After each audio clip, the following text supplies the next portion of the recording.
प्रतिनिधि सभा विघटन भइसक्यो। अब यो सरकारले चुनाव गराउँछ त? सर्वोच्च अदालतले प्रतिनिधि सभा विघटन भइसक्यो भने, किनभने म प्रतिनिधि सभाको सदस्य होइन र मैले मन्त्री परिषद विस्तार गर्न पाउँदिनँ भनेपछि प्रतिनिधि सभा विघटन सदर भएन। यो खिलराज रेग्मीवाला कोर्समा गएको गतिविधि पनि हो। शेरबहादुर देउवा लगायतका मान्छेहरू सेतो कुर्ता सुरुवाल लगाएर ओम शान्तिको लागि कामना गर्न हिँडेको यो परिदृश्यमा असार 7 गतेको दिन अथवा 29 मे का दिन भारतीय राजदूत श्याम शरणले काठमाडौँलाई लाग्छ नेपालमा राजतन्त्र मातहत हिन्दू राष्ट्र फर्काउन ओलीले भारतलाई वचन दिएका छन्। ओली हिन्दू राष्ट्र फर्काउनको लागि भारतलाई वचन दिने र माधव नेपालजी चाहिँ होली वाइनको लागि क्रिस्चियनिटी धर्मनिरपेक्षको लागि भन्नलाई धर्मनिरपेक्ष भन्ने, तर नेपालमा धर्म परिवर्तन क्रिस्चियनिटीको प्रभुत्वको बारेमा काम गर्ने उहाँहरूको द्वन्द्वको कारण आन्तरिक नभएर यो बाह्य हो।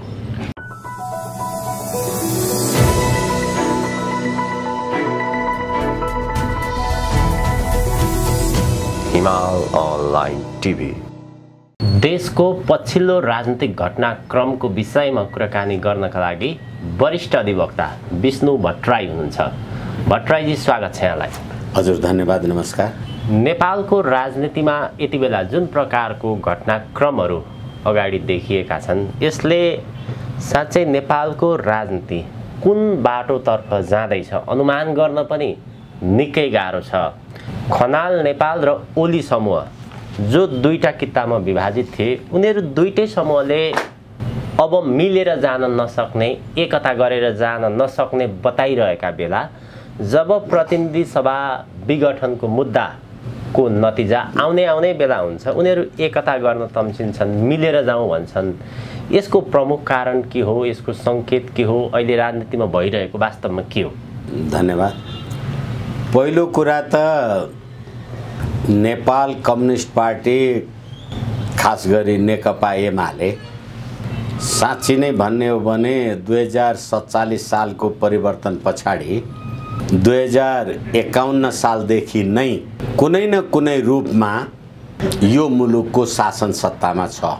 2051 साल भनेपछि आज 27 वर्ष सर्वहाराको अधिनायकवाद अथवा जनताको बहुदलीय जनवाद अथवा शोषित पीडित दुखी जनताको लागि मार्क्सवाद माओवाद लेनिनवाद नै उपयुक्त मार्ग हुन्छ भन्ने राजनीतिक दल 2051 सालदेखि आजसम्म निरन्तर सत्तामा रहेको, त्यतिले मात्रै नपुगेर नेपालमा गणतन्त्रको लागि निर्णायक शक्तिको रूपमा रहेको कम्युनिस्ट, चाहे त्यो नेकपा माओवादीको नाउँ होस्, चाहे गणतन्त्र पक्षधर नेकपा एमाले नै होस्, देशमा गणतन्त्र पनि आइसकेको आज 15 वर्ष भयो।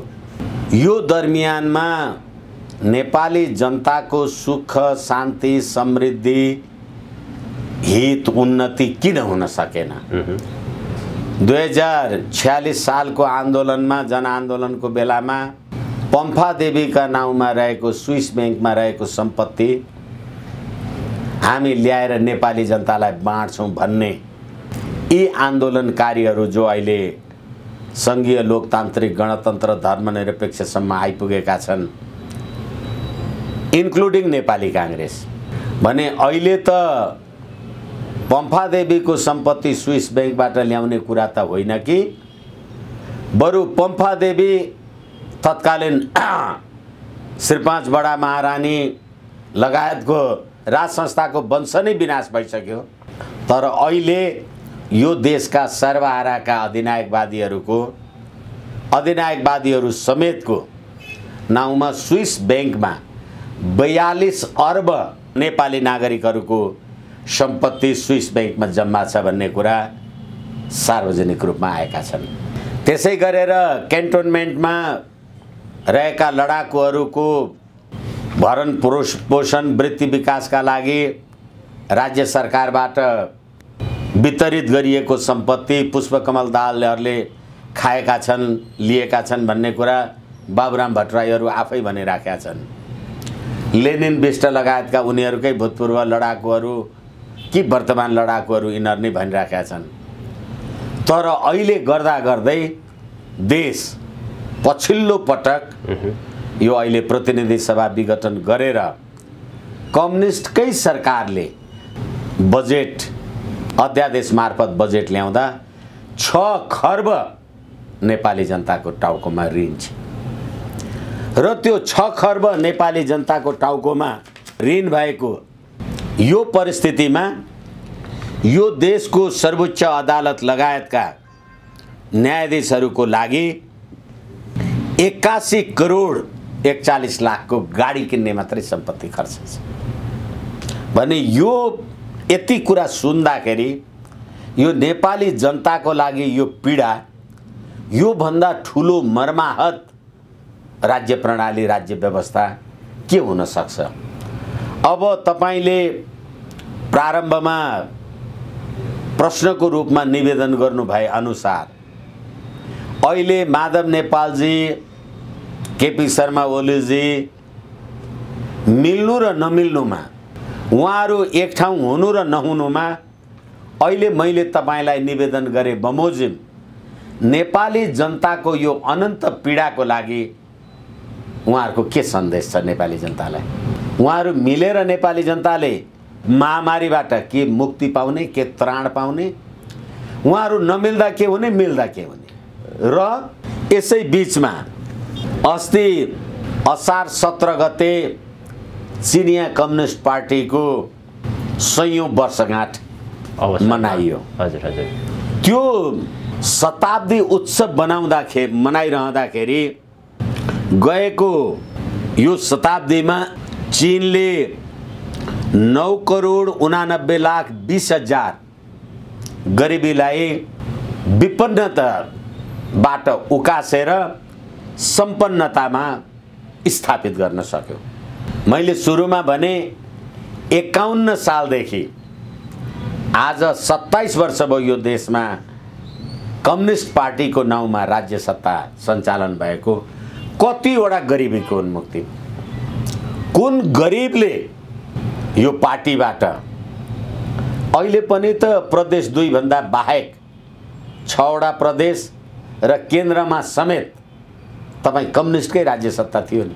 त्यसकारणले गर्दाखेरि यो पछिल्लो राजनीतिक घटनाक्रमको बारेमा तपाईले जे प्रश्न राख्नु भएको छ, यो राज्य प्रणाली नेपाली जनताको लागि अझ यसरी हेर्दाखेरि अहिले मैले जे भर्खरै निवेदन गरेँ, यो आफूलाई कम्युनिस्ट हुँ भन्ने तथाकथित यो देशका सबैभन्दा बढी सर्वहाराको अधिनायकवाद होइन, सर्वआहाराको अधिनायकवाद। कम्युनिस्ट भित्र जुन प्रकारको झगडा आलोचना देखिएको छ, त्यो झगडा आलोचना विवाद आन्तरिक हो कि बाह्य हो? दुईटा कुरा यसमा हामी हेर्न सक्छौं। यो आन्तरिक रूपबाट हामीले हेर्यौं भने अहिले तपाईले जब भन्नुहुन्छ अथवा प्रचण्डजी र केपी शर्मा ओलीजी निर्वाचन लड्दाखेरि पार्टी मिल्दाखेरि भ्यालेन्टाइन डेको दिन रातो गुलाब साटेर नेपाली जनताको सुख समृद्धि शान्तिको लागि भनेर जे तपाईहरुले भन्नुभएको थियो, अहिलेसम्म मैले भर्खरै भने खर्बौं खर्ब देशको लागि ऋण लिएर जे काम कारबाही गरिराख्नु भएको छ, त्यसले नेपाली जनताले के पाए? र अहिले पनि प्रदेश सरकार भन्नुस्, स्थानीय सरकार भन्नुस्, सम्पत्तिको दोहन गर्ने र भौतिक सुख सुविधा हासिल गर्ने भन्दा बाहेक अर्को केही काम छैन। नेपाली जनताले एक प्रकारको कुनै पनि प्रकारको राहत प्राप्त गरेका छैनन् भने अब जहाँसम्म बाह्य शक्तिको कुरा छ, देशभित्रको कुरा त अहिले हामीले प्रचण्ड, केपी ओली र माधव नेपालजीहरूको बीचको द्वन्द्वको बारेमा हेरिराखेका छौं।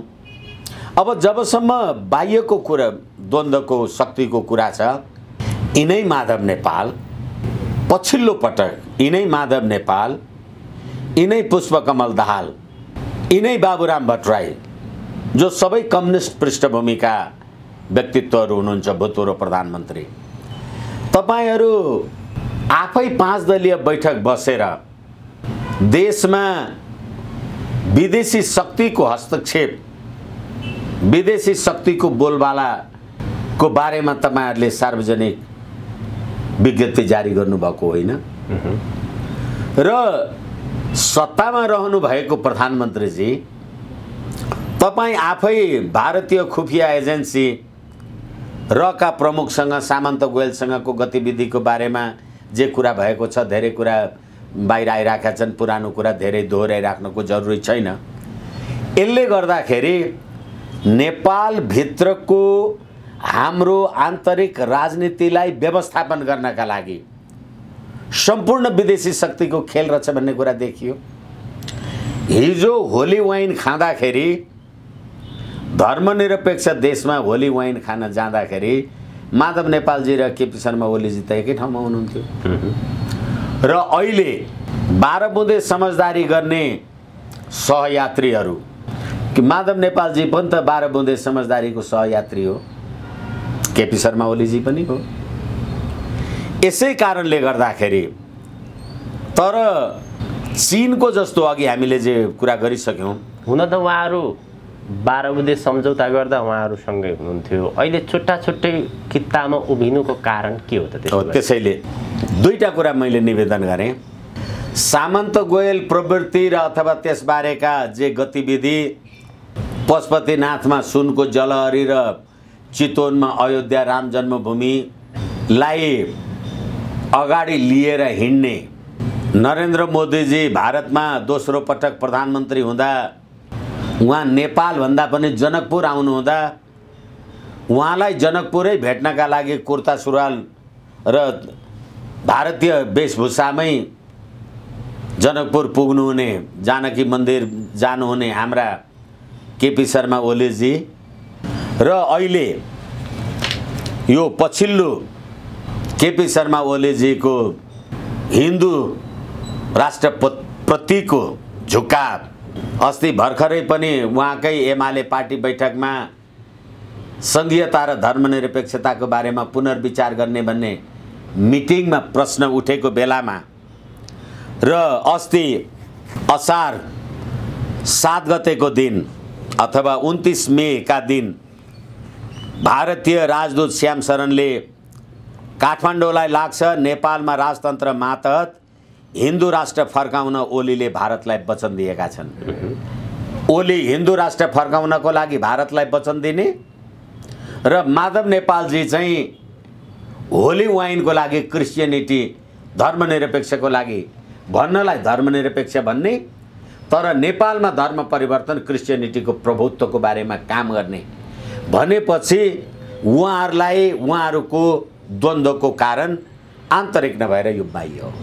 त्यसो बाह्य हो भने चाहिँ नेपालको राजनीतिमा पछिल्लो समय भारतको जुन प्रकारको भूमिका, महत्त्वपूर्ण भूमिका हुँदै आएको छ, रुचि हुँदै आएको छ, यसलाई हेर्दाखेरि चाहिँ भारतले अहिले नेपालमा राष्ट्र संस्था, हिन्दू राष्ट्र पुनर्स्थापित होस् भन्ने पनि चाहन्छ भन्ने ढङ्गले व्याख्या विश्लेषण, त्यस्ता सूचनाहरू पनि विशेष स्रोतबाट आइरहेको छ।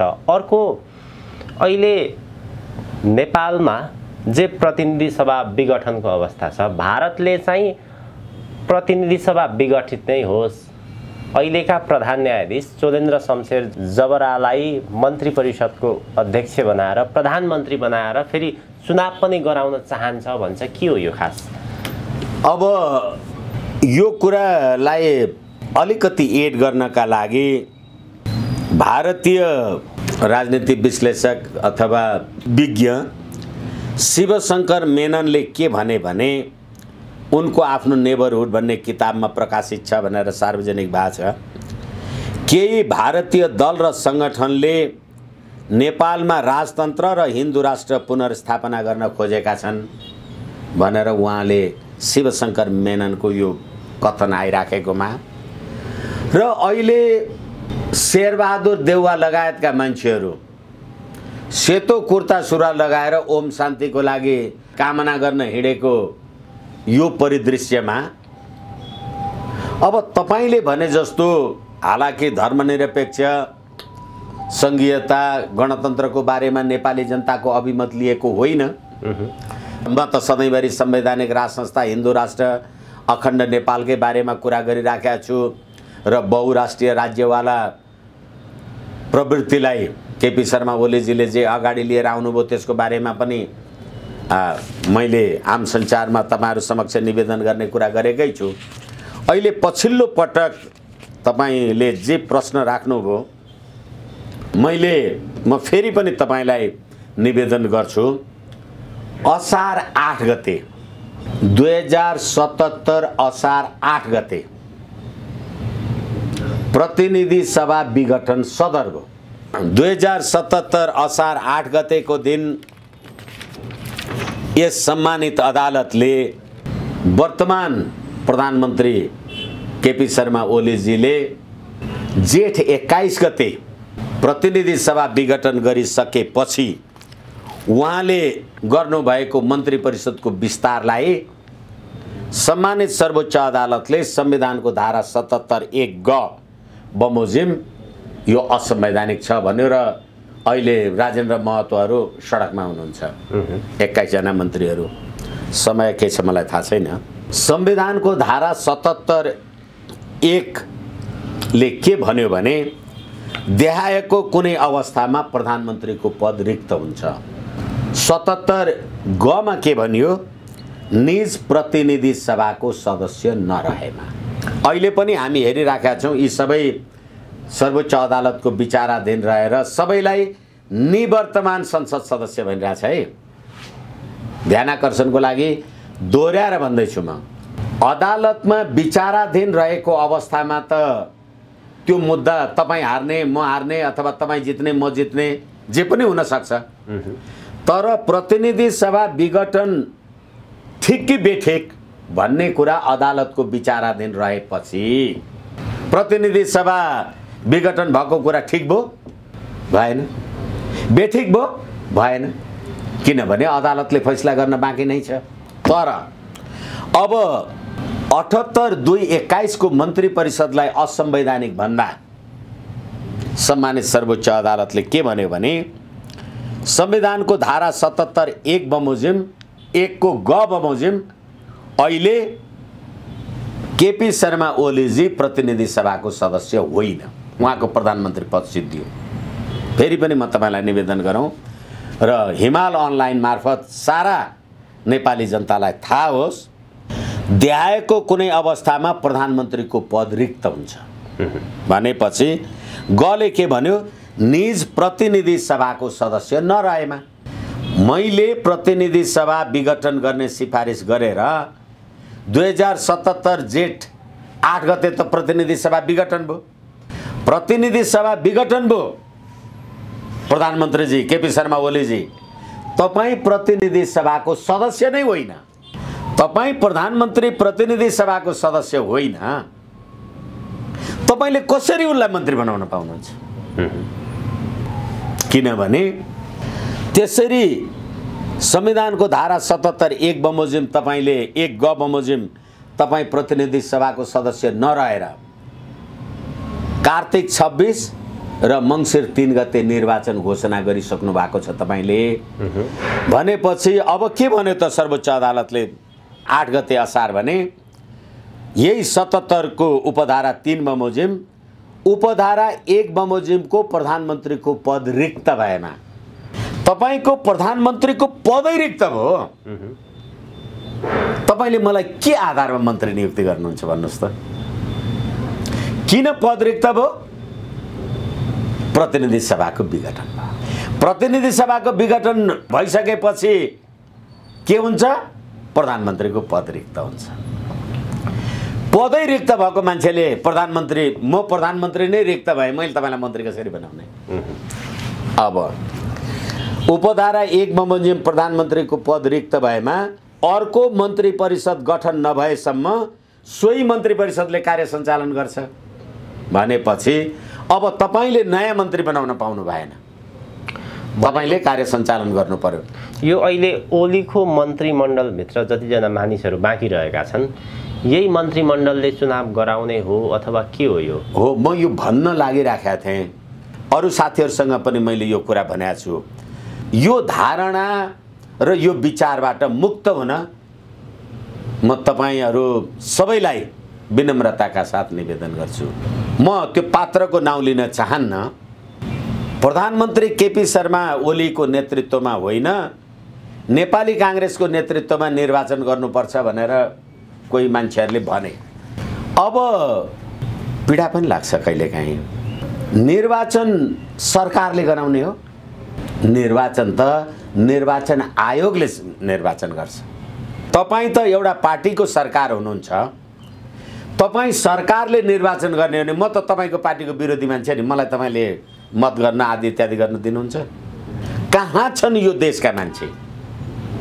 सरकारले निर्वाचन गर्ने भन्ने बित्तिकै निर्वाचनमा धाँधली, मनपरी, हर्स ट्रेडिङ, खरिद बिक्री सारा कुरा हुने कुरा। अनि निर्वाचनको स्वतन्त्रता रह्यो। किनभने एउटा काङ्ग्रेसी भन्दैछ केपी शर्मा ओलीले गर्यो भने म हार्ने भएँ, शेरबहादुर देउवाले गर्यो भने म जित्ने भएँ। ए जनता शेरबहादुरले गर्दा चाहिँ मलाई भोट दिने, केपीले गर्दा चाहिँ मलाई भोट नदिने हो? कति नीच मनोवृत्ति हो यो। निर्वाचन आयोगलाई निर्वाचन गराउन नदिने तपाईँ। अब फेरि क्षमा चाहौँ, प्रधानमन्त्रीको पद रिक्त भएमा अर्को मन्त्री परिषद गठन नभएसम्म सोही मन्त्री परिषदले कार्य सञ्चालन गर्ने, निर्वाचन गर्ने होइन।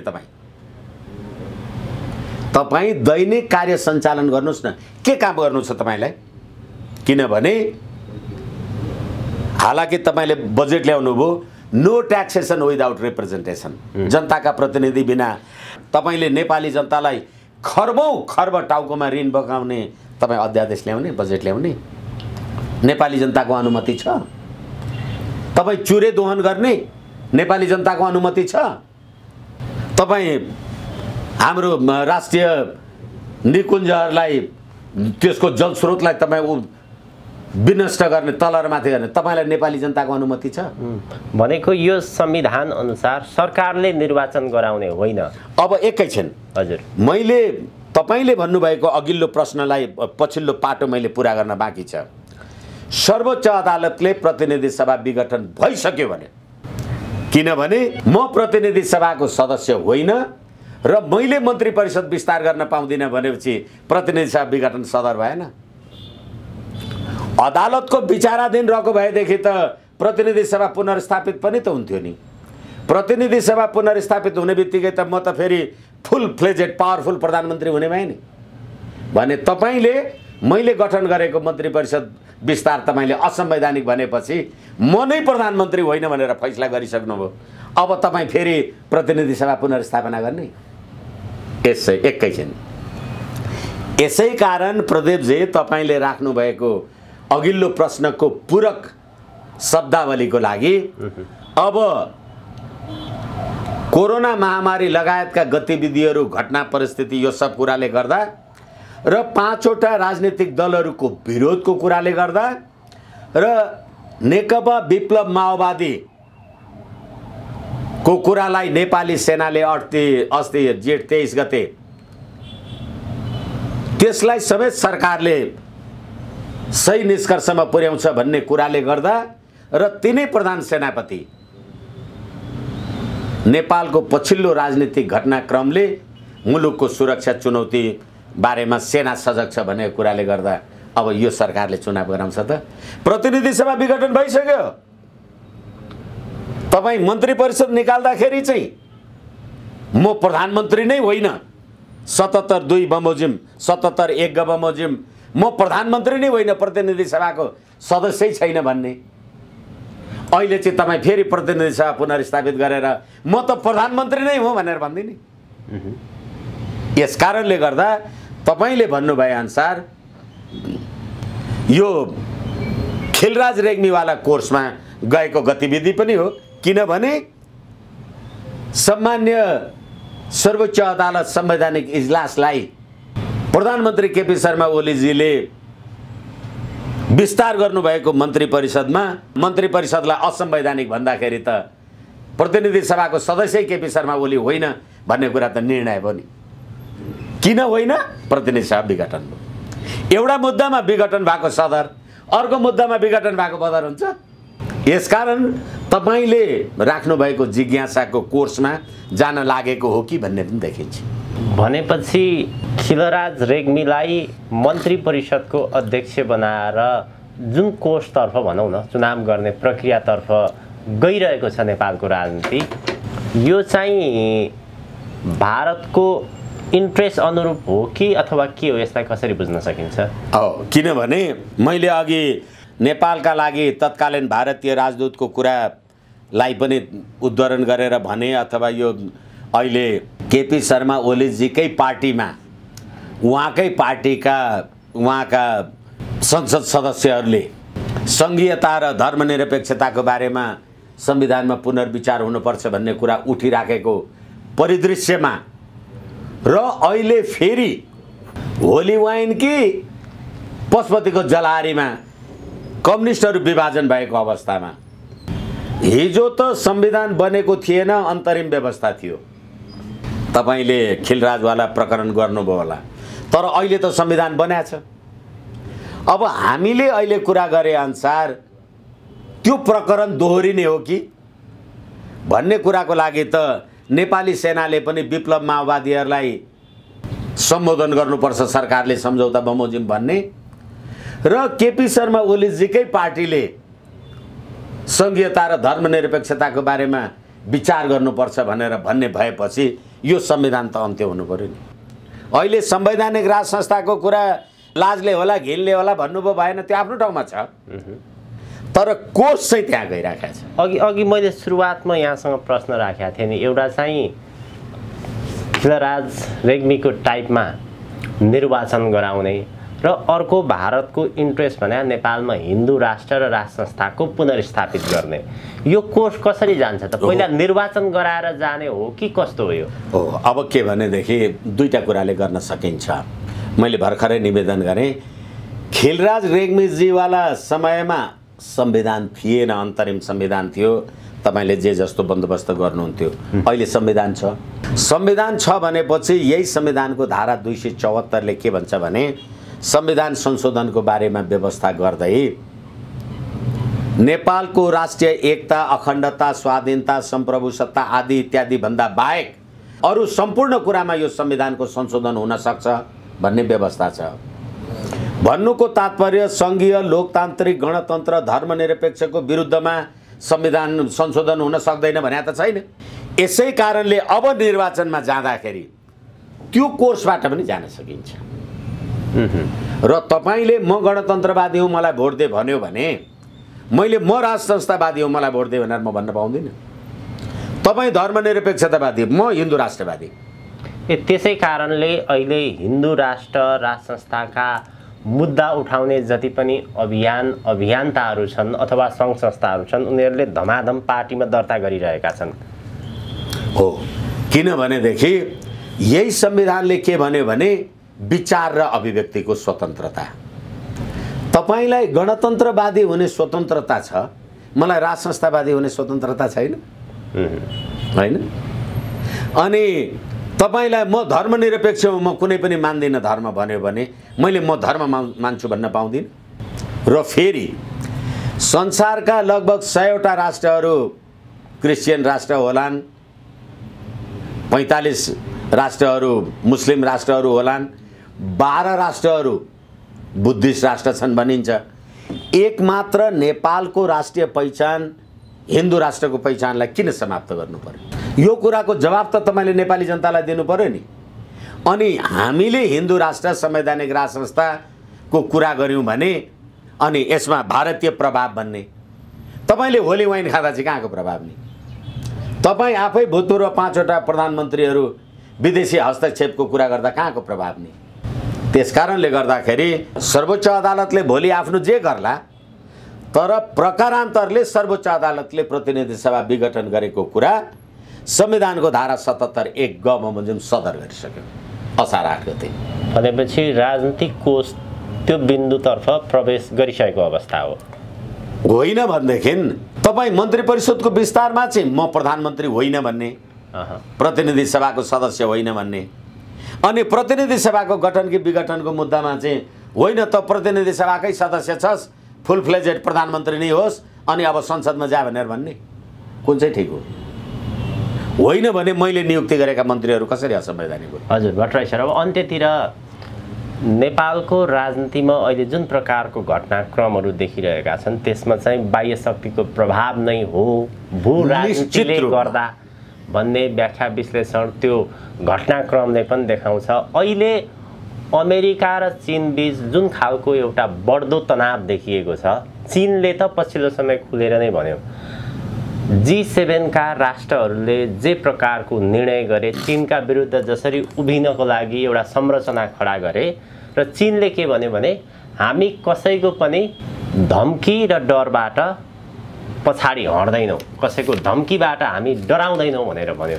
यो दुईटा देशको टकराव प्रभावले नेपालमा चाहिँ कस्तो प्रकारको असर पर्छ? अब मलाई लाग्छ यसै कारण पनि संवैधानिक राज संस्थाको वाञ्छनीयता औचित्य वाञ्छनीय भयो, किनभने अहिलेको सङ्घीय लोकतान्त्रिक गणतन्त्र दिल्ली लगायतमा गएर गरिएको 12 बुँदे समझदारी र एमसीसी लगायतमा नेपालको वर्तमान राजनीतिक दलहरूको लगाव र अहिले 2/3 लगभगको कम्युनिस्ट पार्टीको सरकारले पनि मुलुकको शान्ति सुव्यवस्थालाई सम्बोधन गर्न नसक्नु, उल्टा विदेशी हस्तक्षेपको बारेमा सार्वजनिक रूपमा अभिव्यक्ति आउनुको कारणले गर्दाखेरि पनि, र प्रचण्डजीले नै भनेको भर्खरै हामीले सुनिराखेका छौँ, आम सञ्चारमा आइराखेका छ, तपाईँहरूले भनिराख्नु भएको छ, राज संस्था हुँदा राजा हुँदाखेरि देशको सान मान इज्जत र प्रतिष्ठा जे थियो त्यो चाहिँ राष्ट्रपतिको तर्फबाट बर्बाद भयो अथवा म्यानेज भएन भन्ने कुरा भएपछि अब चीनले पनि यो कुरालाई आत्मसात गरेको हुनुपर्छ। र त्यसैको परिदृश्यमा भारतीय विज्ञहरू, कूटनीतिज्ञहरू र त्यससँग सम्बद्ध व्यक्तित्वहरूले जे कुरा भन्नुभएको छ, भारतीय दल र सङ्गठनले नेपालमा राजतन्त्र र हिन्दू राष्ट्र पुनर्स्थापना गर्न खोजेका छन् भनेर शिवशङ्कर मेनन लगायतले जे भन्नुभएको छ, यो अहिलेको 15 वर्षको उहाँहरूले नेपाल देशलाई राष्ट्रिय अन्तर्राष्ट्रिय दुवै स्तरमा व्यवस्थापन गर्न नसकेको प्रमाण हो। त्यसैले गर्दा अबको निर्वाचनमा नेपाली जनताले संवैधानिक राज संस्था, हिन्दू राष्ट्र, अखण्ड नेपालको पक्षमा मतदान गर्नेछन्। होइन भनेदेखि मलाई लाग्छ यो संविधानले त आफ्नो कोर्स, आफ्नो काम कारबाही 1 इन्च पनि गर्न सकेन।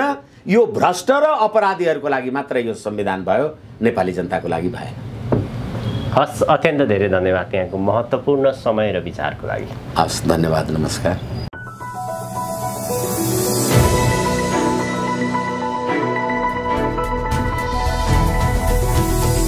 Himal Online TV